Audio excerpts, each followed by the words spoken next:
नमस्कार, आवाज समाचार में आपका बहुत बहुत स्वागत है। मैं हूं मनोज श्रीवास्तव। खबरों की शुरुआत करते हैं इस वक्त की हेडलाइंस के साथ। S&P ने बढ़ाई भारत की रेटिंग, आउटलुक स्टेबल, कहा अगले 3-4 साल में दिखेगी तेज ग्रोथ। यूएस टैरिफ का भारत पर असर मैनेजेबल। वित्त मंत्रालय ने कहा भारत जारी रखेगा आर्थिक विकास की रफ्तार। बाजार में दिखा दबाव, सेंसेक्स निफ्टी की फ्लैट क्लोजिंग, बैंक निफ्टी बढ़त के साथ बंद, मिड कैप इंडेक्स गिरावट के साथ क्लोज। महंगाई के मोर्चे पर बड़ी राहत, जुलाई में 2 साल के निचले स्तर पर पहुंची थोक महंगाई दर। खाद्य कीमतों में नरमी का असर, थोक महंगाई लगातार दूसरे महीने नेगेटिव में। नया भारत थीम पर कल लाल किला से मनाया जाएगा स्वतंत्रता दिवस समारोह। ऑपरेशन सिंदूर पर होगा खास फोकस, आत्मनिर्भरता और रोजगार के हो सकते हैं खास ऐलान। बेघर कुत्तों के मामले में सुप्रीम कोर्ट ने स्थानीय अथॉरिटी को लगाई फटकार, कहा वो काम नहीं कर रही जो उन्हें करना चाहिए। पुनर्विचार याचिका पर सुरक्षित रखा फैसला। 15 अगस्त से सभी नेशनल हाईवे और एक्सप्रेसवे के लिए खरीद पाएंगे सालाना टोल पास। NHAI ने शुरू की फास्टैग की प्री बुकिंग, सिर्फ 3,000 रुपए में मिलेगा सालाना पास। CCPA के नोटिस के बाद कैब एग्रीगेटर्स ने ऐप में से टिप शब्द हटाया। अब ड्राइवर के लिए एक्स्ट्रा पैसे देने के लिए कह रही हैं कंपनियां। अभी एडवांस टिप मामले की जांच है जारी। जम्मू कश्मीर के किश्तवाड़ में बादल फटा, 17 लोगों की मौत। मचैल देवी यात्रा मार्ग में हादसे के बाद राहत और बचाव का काम जारी।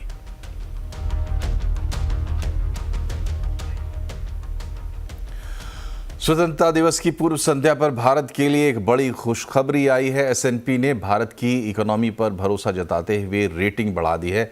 ज़्यादा डिटेल के लिए हमारे साथ जुड़े हैं यतीन मोता। बताएं यतीन, S&P ने भारत की रेटिंग बढ़ा दी है, क्या कहा है भारत के लिए?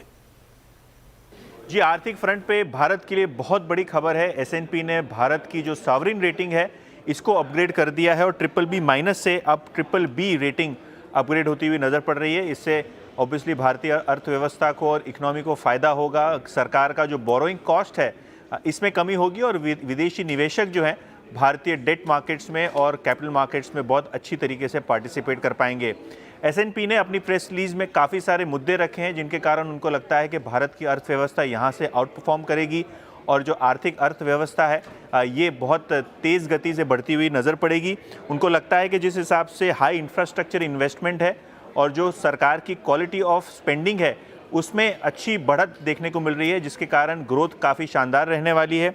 उनको लगता है कि जो US के टैरिफ्स हैं और जो ट्रेड डील के इश्यूज़ हैं वो भारत के लिए मैनेजेबल लेवल पे हैं। किसी प्रकार की कोई चिंता की बात उस फ्रंट पे नहीं है। और अगर हम बात करें तो जो पब्लिक इन्वेस्टमेंट है, कंज्यूमर मोमेंटम है और आगे जाके जो RBI ने महंगाई पे लगाम कसी है और जो 100 बेसिस पॉइंट्स रेट कट होने वाला है उसको इस इकोनॉमिक ग्रोथ में बेनिफिट ट्रांसलेशन होता हुआ आपको नज़र पड़ेगा। इसके अलावा सरकार की तरफदारी करते हुए S&P ने यह भी कहा है कि जो पॉलिसी में स्टेबिलिटी है और जो पॉलिटिकल विल है कि जो फिस्कल डेफिसिट है इसको कम रखा जाए, कहीं ना कहीं वो रेटिंग अपग्रेड के लिए काफ़ी अच्छा मुद्दा है। और आगे जाके भी जो रेटिंग आउटलुक है वो स्टेबल S&P ने रखा है भारत के लिए। शुक्रिया यतीन। CNBC आवाज़ के मैनेजिंग एडिटर अनुज सिंघल का कहना है कि S&P के रेटिंग अपग्रेड का असर बाजार पर अगले हफ्ते दिखेगा। रेटिंग अपग्रेड काफ़ी समय से ओवरड्यू था, इसका कुछ इम्पैक्ट ज़रूर पड़ेगा। आज तो देखिए खैर मार्केट में एक्सपायरी थी और ये खबर मार्केट बंद होते होते आई थी, तो इसके लिए आज इस खबर का इम्पैक्ट शायद ना आया हो, लेकिन अगले हफ्ते मुझे लग रहा है कि थोड़े से FIs इस चीज़ का संज्ञान बिल्कुल लेंगे और शायद मार्केट में बाइंग आएगी। लेकिन देखिए ओवरऑल मार्केट में बाइंग तब आएगी जब हमारी मार्केट में रिटर्न्स मिलने शुरू हो जाएंगे। जब रिटर्न्स मिलने एक बार पैसा बनना शुरू होता है ना मार्केट में, उसके बाद फिर आप बाकी चीज़ों की चिंता नहीं करते हैं।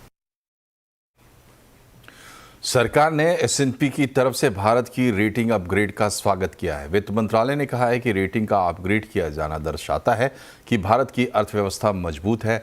फिस्कल कंसोलिडेशन, इंफ्रा पर जोर और इंक्लूसिव ग्रोथ की वजह से रेटिंग अपग्रेड हुई है।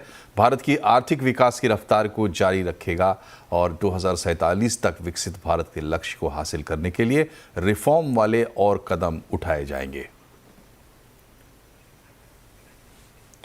बात करते हैं आज के बाजार की। आज बाजार में दबाव देखने को मिला। सेंसेक्स निफ्टी की फ्लैट क्लोजिंग हुई है। सेंसेक्स 58 पॉइंट चढ़ा है। निफ्टी ने 12 पॉइंट की बढ़त ली है। वहीं निफ्टी बैंक भी थोड़ी बढ़त लेने में कामयाब रहा है।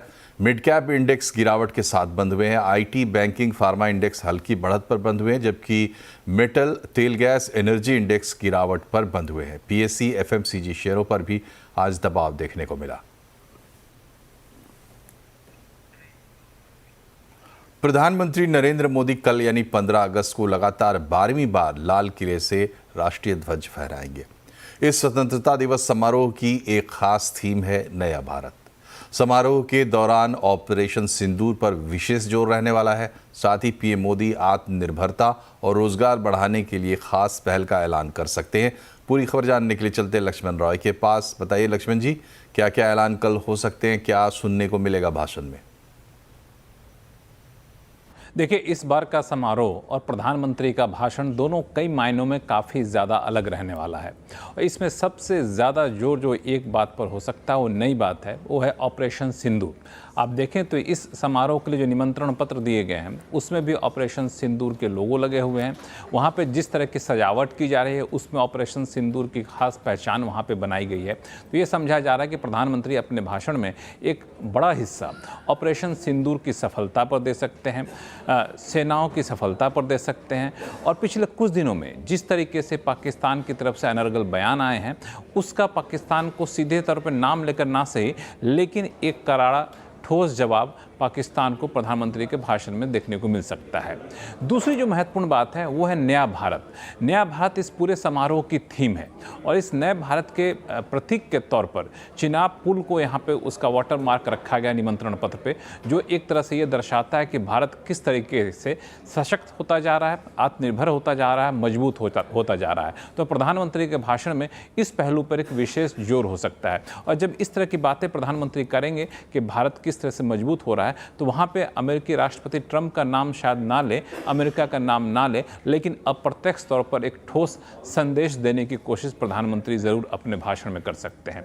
तीसरी बात, प्रधानमंत्री के भाषण में आप आत्मनिर्भरता पर विशेष जोर दे सकते हैं, देख सकते हैं। रोजगार के मौके बढ़ाने के लिए सरकार की नई नई योजनाओं का विशेष जिक्र आप देख सकते हैं। हो सकता है कि इस तरफ सरकार की तरफ से कुछ, प्रधानमंत्री की तरफ से कुछ बड़े ऐलान होते हुए आपको दिखे। और वहाँ पे जिस तरह के माहौल रहेगा उसके लिए एक विशेष आयोजन भी किया जा रहा है। अलग अलग क्षेत्र को लेकर के सामाजिक क्षेत्रों में अलग अलग योगदान देने वाले 5000 विशेष अतिथियों को बुलाया गया है जो वहाँ पे एक अलग पहचान देंगे इस पूरे समारोह को। तो मुझे लगता है कि ये स्वतंत्रता दिवस समारोह जो है कई मायनों में काफ़ी अलग होने वाला है। बहुत बहुत धन्यवाद लक्ष्मण जी। पीएम इंटर्नशिप स्कीम में शामिल 100 युवा भी स्वतंत्रता दिवस के मौके पर खास अतिथि बनेंगे। देश की कई बड़ी कंपनियों में इंटर्नशिप कर रहे इन युवाओं को प्रधानमंत्री नरेंद्र मोदी के भाषण के दौरान लाल किले पर खास तौर पर आमंत्रित किया गया है। हमारे संवाददाता आलोक प्रियदर्शी ने कुछ सिलेक्टेड इंटर्न से बातचीत की। पीएम इंटर्नशिप की स्कीम का जो पहला बैच था उसमें आप लोग सेलेक्ट हुए हैं, तो कैसा अभी तक का एक्सपीरियंस रहा है? एक्सपीरियंस अभी सो फार सो गुड, बहुत बढ़िया रहा है। मेरे ऑलरेडी 9 मंथ्स मेरे कंप्लीट हो गए हैं। ये 12 मंथ्स का प्रोग्राम है एंड ये 9 महीने में मुझे बहुत कुछ सीखने को मिला है। मेरा टेक महिंद्रा पुणे लोकेशन में इंटर्नशिप स्टार्ट हुआ है, AI and big data and cloud related domain. जैसे कि मैंने ग्रेजुएशन भी सॉफ्टवेयर इंजीनियरिंग में किया है, तो ये मेरे लिए सबसे बेस्ट डोमेन है और मेरा जो एरिया ऑफ इंटरेस्ट था उसमें मुझे इंटर्नशिप करने मिल रहा है। और रही बात मेरी टेक्निकल स्किल्स की, तो वो बहुत अच्छे से ग्रो हुई है। किसान परिवार से संबंध रखता हूँ सर। नेशनल स्टॉक एक्सचेंज में काम करने का मुझे ये अवसर मिला, मेरे लिए बहुत बड़ा एक अपॉर्चुनिटी है सर, जहाँ मैं देश के वर्ल्ड्स लार्जेस्ट डेरिवेटिव एक्सचेंज में काम कर रहा हूँ। अरे वाह, तो प्रधानमंत्री के संसदीय क्षेत्र से आए हैं। हाँ, बिल्कुल। और सीधे कहाँ आए हैं? सीधे एचडीएफसी बैंक लिमिटेड में। क्या कर रहे हैं वहाँ पर? एचडीएफसी बैंक जो इंडिया का टॉप बैंक है उसमें मेरे को इस पीएमआईएस इंटर्नशिप स्कीम के थ्रू जो इंटर्नशिप करने का मौका मिला है, तो काफी मैं इसके लिए अच्छा महसूस करता जो भी पीएम इंटर्नशिप स्कीम के तहत कैंडिडेट सेलेक्टेड हुए हैं, उनकी क्या एक्साइटमेंट है, कल को लेकर कितनी तैयारियां हैं। और ये पहला बैच है, दूसरा बैच अभी चल रहा है, वहां भी सिलेक्शन हो रहा है। इस तरह से काफी एक लंबी जर्नी है और सरकार की तरफ से पीएम इंटर्नशिप स्कीम को लॉन्च की गई है ताकि ज्यादा से ज्यादा जो है युवा हैं वो इंटर्नशिप स्कीम का फायदा लें और अपना भविष्य उज्जवल बनाएं। और बाकी इन सभी लोगों को भी हमारी तरफ से उज्जवल भविष्य की शुभकामनाएं। Thank you sir, thank you so much. Alok Priyadarshi. और बेघर कुत्तों के मामले में सुप्रीम कोर्ट ने स्थानीय अथॉरिटीज़ को फटकार लगाई है। कोर्ट ने कहा है कि वो अपना काम नहीं कर रही हैं जो उन्हें करना चाहिए था। कोर्ट ने सड़क से कुत्ते हटाने के मामले में पुनर्विचार याचिका पर अपना फैसला सुरक्षित रख लिया है। ज़्यादा डिटेल के लिए जुड़े हैं असीम मनचंदा। बताएं असीम। 11 अगस्त को सुप्रीम कोर्ट ने दिल्ली एनसीआर के बेघर कुत्तों को पकड़ के शेल्टर होम में रखने के निर्देश दिए थे। इसके खिलाफ कई सारी याचिकाएं सुप्रीम कोर्ट में दायर की गई थी और सुप्रीम कोर्ट से कहा गया था कि इस फैसले के ऊपर दोबारा से विचार करें। आज सुप्रीम कोर्ट में इस मामले की सुनवाई हुई। सबसे पहले सॉलिसिटर जनरल ने अपना पक्ष रखा। उनका कहना था कि बेघर कुत्ते की वजह से बच्चे अपने आप को खुद को सुरक्षित महसूस नहीं करते और उनको बाहर अकेले खेलने के लिए नहीं भेजा जा सकता है। उन्होंने सुप्रीम कोर्ट से यह भी कहा कि आप मौजूदा नियमों के ऊपर भरोसा नहीं कीजिए, बल्कि आप इस मामले में कोई व्यवहारिक आदेश जारी कीजिए। सुप्रीम कोर्ट ने यह कहा कि संसद बहुत सारे कानून बनाती है लेकिन उनका जमीन के ऊपर पालन नहीं होता है। सुप्रीम कोर्ट ने यह भी कहा कि एक तरफ पशु प्रेमी खड़े हुए हैं लेकिन दूसरी तरफ ऐसे भी लोग हैं जो इसका पूरा समर्थन कर रहे हैं। तो सुप्रीम कोर्ट ने जो स्थानीय अथॉरिटीज है उनको भी फटकार लगाई। सुप्रीम कोर्ट ने कहा कि अगर स्थानीय अथॉरिटी ढंग से काम करती तो ऐसा नहीं होता। फिलहाल सुप्रीम कोर्ट ने इस पूरे मामले में अपना फैसला सुरक्षित रख लिया और जल्दी सुप्रीम कोर्ट अपना फैसला इसके ऊपर सुनाएगा। स्ट्रीट ड्रग्स को सड़कों से हटाने के फैसले पर सुप्रीम कोर्ट पुनर्विचार तो कर रहा है, लेकिन सवाल है कि क्या सड़क पर रहने वाला हर डॉग आवारा है? इसी पर होगी कंज्यूमर अड्डा में आज चर्चा शाम 5:57 पर। बिहार में एसआईआर के मामले पर सुप्रीम कोर्ट ने चुनाव आयोग को सुझाव दिया है कि जिन लोगों के नाम मतदाता सूची से बाहर किए गए हैं उनकी एक सूची वेबसाइट पर अपलोड की जाए ताकि प्रभावित लोग सीधे कार्रवाई कर सकें। सुप्रीम कोर्ट ने कहा कि लोगों के अधिकार राजनीतिक दलों पर निर्भर नहीं होने चाहिए। नोटिस में आधार और इपिक कार्ड जमा करने का विकल्प भी स्पष्ट किया जाए ताकि जिन लोगों ने अब तक दस्तावेज नहीं दिए हैं वे दे सकें।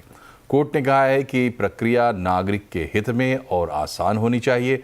48 घंटे में जिला स्तर पर सूचियां प्रकाशित होनी चाहिए। मामले की निगरानी के लिए अगली सुनवाई 22 अगस्त को होगी।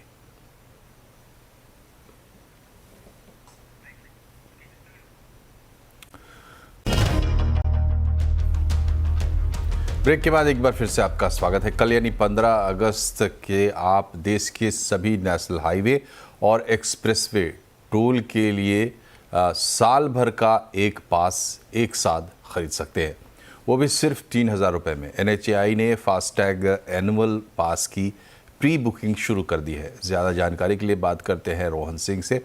बताएं रोहन, किन लोगों के लिए होगा ये पास और कैसे मिलेगा? जी, कल यानी कि 15 अगस्त से NHAI के एनुअल फास्टैग पास का फ़ायदा उठाया जा सकेगा और आज से इसकी प्री बुकिंग शुरू हो गई है।